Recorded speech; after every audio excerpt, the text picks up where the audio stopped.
श्री कार्ति चिदम्बरम जी।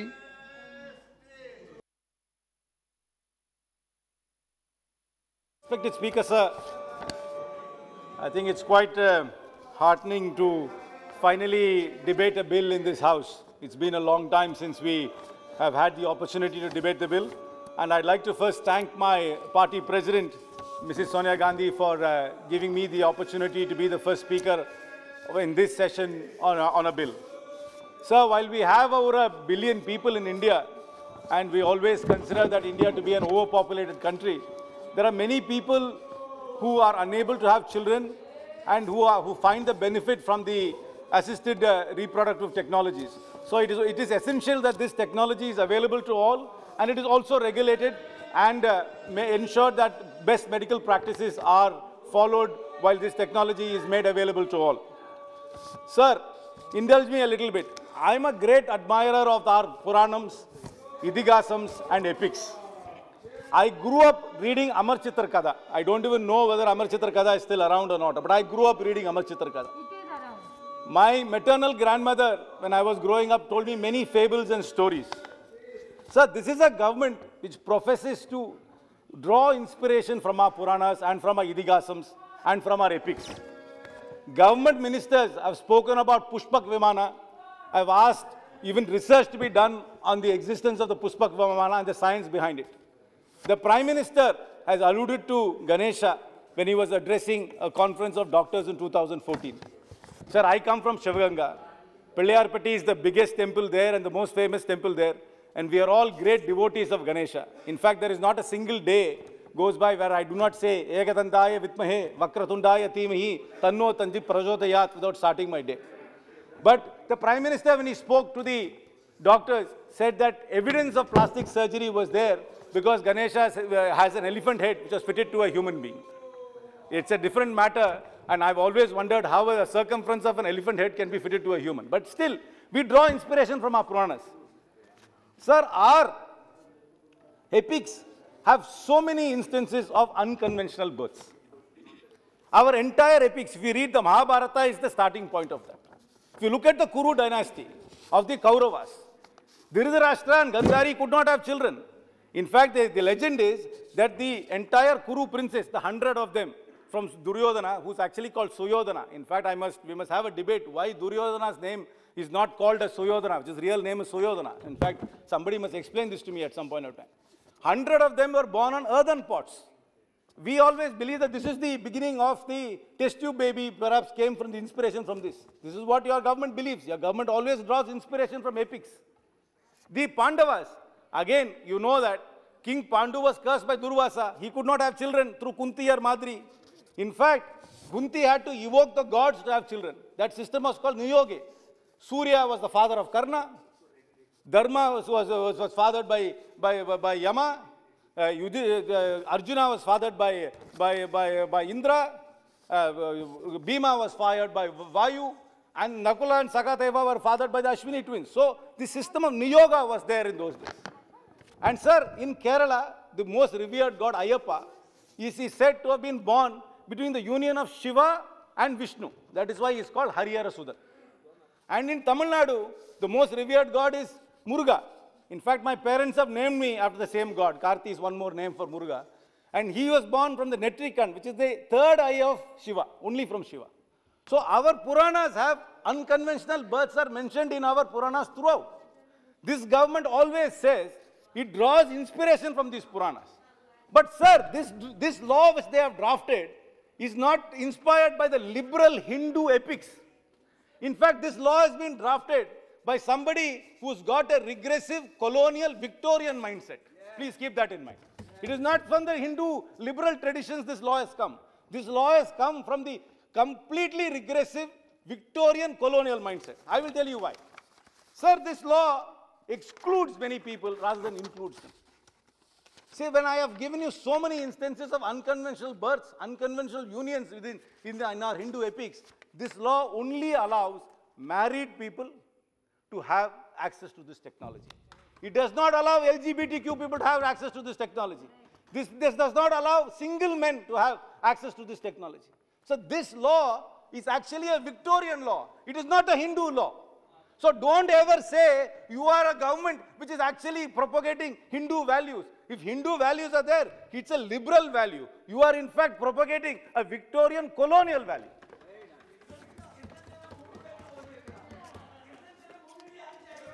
Sir, India எனக்கு தெரியாதுப்பா. அன்னைக்கு எனக்கு எந்தி தெரியாது. Sir, this law does not take into account the new realities of India. These new realities are not new realities. These are from our ancient scriptures.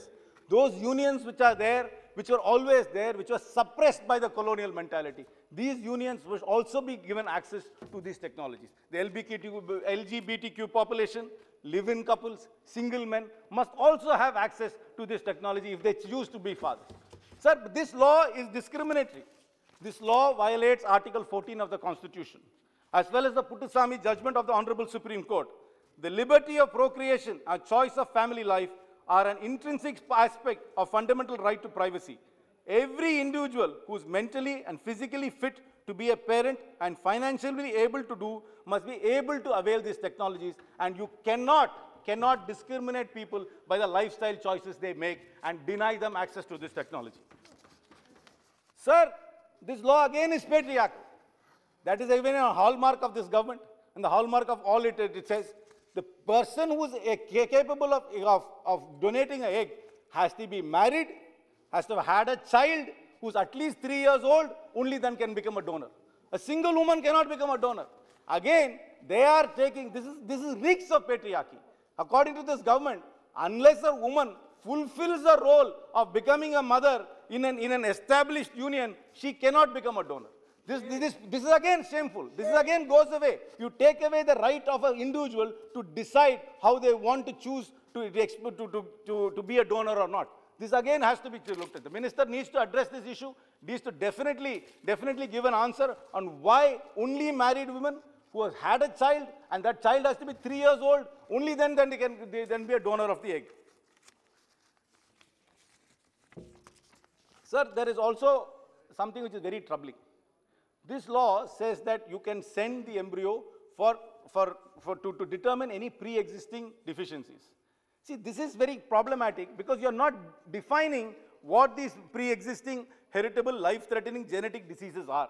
This almost borders on eugenics, where you want to do selection, where you want to decide what kind of children can be born and what kind of children cannot be born. So the minister must definitely address this issue and address why these specific diseases which they want to prevent is not defined and left a very gaping hole there. Sir, another thing, sir, the surrogacy bill was passed in this house without debate, but the surrogacy bill is still pending in the Rajya Sabha. So it has not yet become law.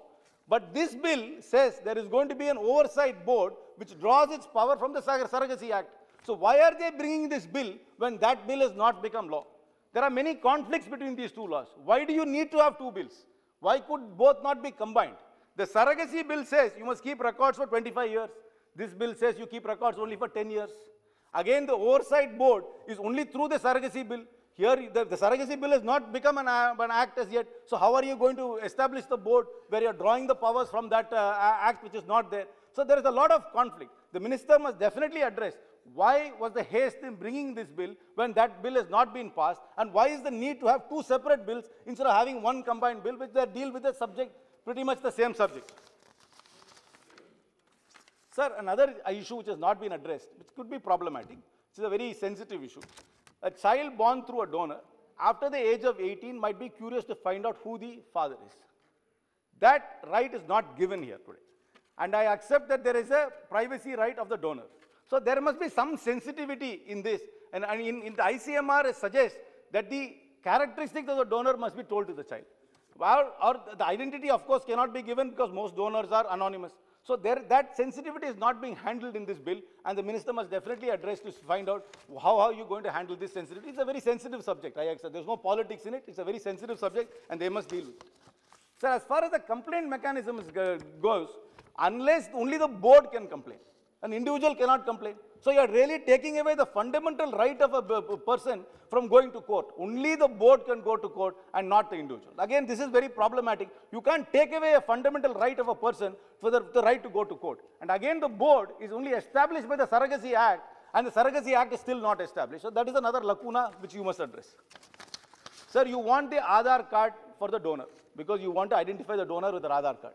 But the donor has to be anonymous. What if there is a leak of data?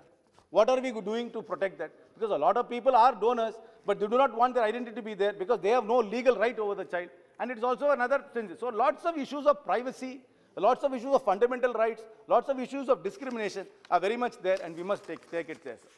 Sir, while the clinics are not regulated, they are becoming commercial establishments. The minister knows that IVF is a very, very expensive procedure. Many people go through many cycles before they have any success in it. It's a very expensive procedure. There is no control over their pricing. There is no control over how these clinics are established.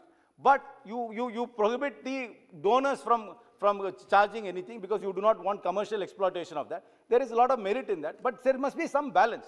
While you are not regulating the practice, the medical practice, you are completely regulating the surrogacy part of it. So there must be some balance between it, and there must be some clarity between it. Another thing which it does not address is, this is a very expensive procedure.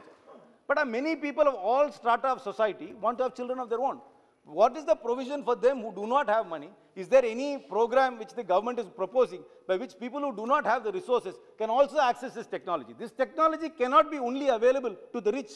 This technology must be available to everybody who wants to have children, and that is a fundamental that should be accessible to all. So the government must definitely address this issue as well. Sir, as I said in the beginning, this is a government which always says it draws inspiration from our Puranas.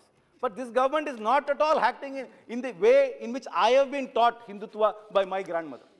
This government is a Victorian colonial government, and it acts like that. Every act of this government is colonial, and this bill is also a colonial bill and not a bill which is true to our faith, which is liberal, which accommodates everybody, looks at different kinds of relationships, and looks at all kinds of things. It's an all-encompassing philosophy. That all-encompassing philosophy has always been lacking in this government, and this bill is yet another example of that. Thank you very much, sir. Thank you very much.